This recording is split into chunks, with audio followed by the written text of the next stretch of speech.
Hello दोस्तों, आज की हमारी कहानी के लेखक हैं सुनील आनंद।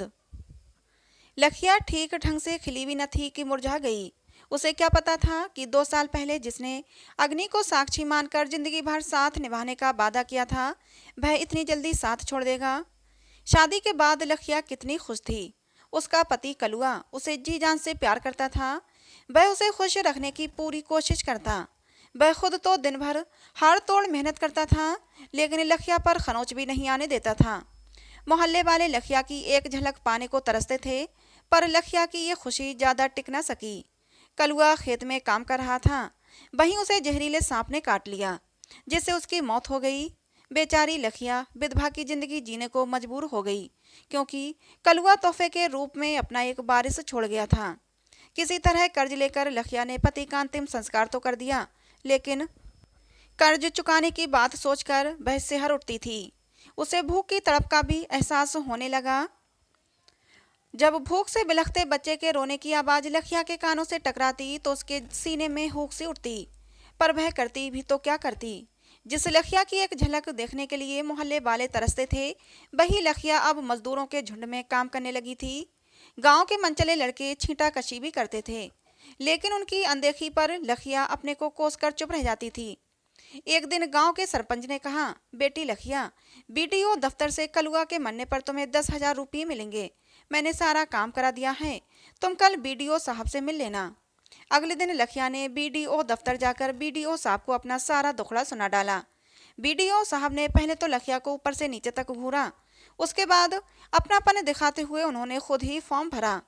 उस पर लखिया के अंगूठे का निशान लगवाया और 1 हफ्ते बाद दोबारा मिलने को कहा। लखिया बहुत खुश थी और मन ही मन सरपंच और बीडीओ साहब को धन्यवाद दे रही थी। 1 हफ्ते बाद लखिया फिर बीडीओ दफ्तर पहुंच गई। बीडीओ साहब ने लखिया को अदब से कुर्सी पर बैठने को कहा। लखिया ने शर्माते हुए कहा, नहीं साहब, मैं कुर्सी पर नहीं बैठूंगी, ऐसे ही ठीक हूँ। बीडीओ साहब ने लखिया का हाथ पकड़कर कुर्सी पर बैठाते हुए कहा, तुम्हें मालूम नहीं है कि अब सामाजिक न्याय की सरकार चल रही है। अब केवल गरीब ही कुर्सी पर बैठेंगे। मेरी तरफ देखो ना, मैं भी तुम्हारी तरह गरीब ही हूँ। कुर्सी पर बैठी लखिया के चेहरे पर चमक थी। वह ये सोच रही थी कि आज उसे रुपये मिल जाएंगे। उधर बीडीओ साहब काम में उलझे होने का नाटक करते हुए तिरछी आंखों से लखिया का गठा हुआ बदन देखकर मन ही मन खुश हो रहे थे। तकरीबन 1 घंटे बाद बीडीओ साहब बोले, तुम्हारा सब काम हो गया है, बैंक से चेक भी आ गया है, लेकिन यहाँ का विधायक 1 नंबर का घूसखोर है। वह कमीशन मांग रहा है।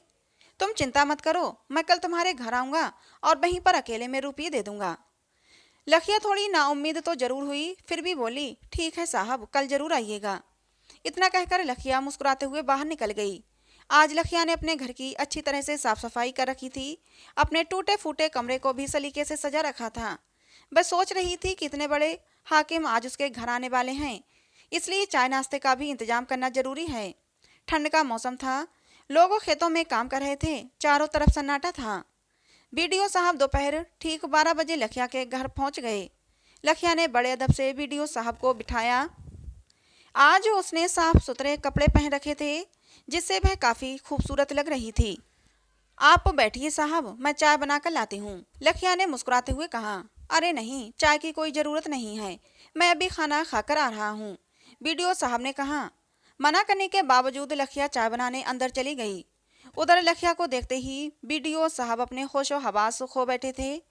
अब इसी ताक में थे कि कब लखिया को अपनी बाहों में समेट लें।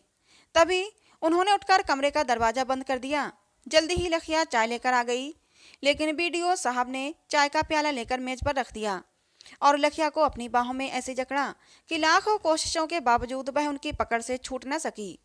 बीडीओ साहब ने प्यार से उसके बाल सहलाते हुए कहा, देख लखिया, अगर इनकार करेगी तो बदनामी तेरी ही होगी।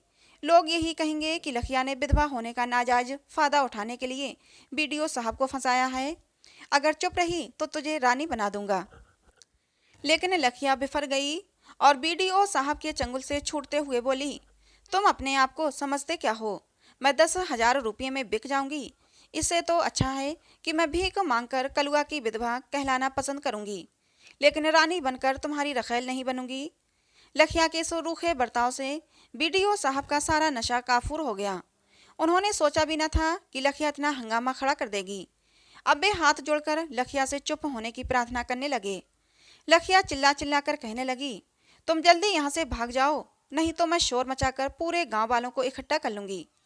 घबराए हुए बीडीओ साहब ने वहां से भागने में ही अपनी भलाई समझी। दोस्तों, ये कहानी आपको कैसी लगी कमेंट करके जरूर बताइएगा। पसंद आई हो तो प्लीज़ लाइक करें, शेयर करें, चैनल को सब्सक्राइब करें। मिलते हैं दोस्तों किसी नई कहानी में।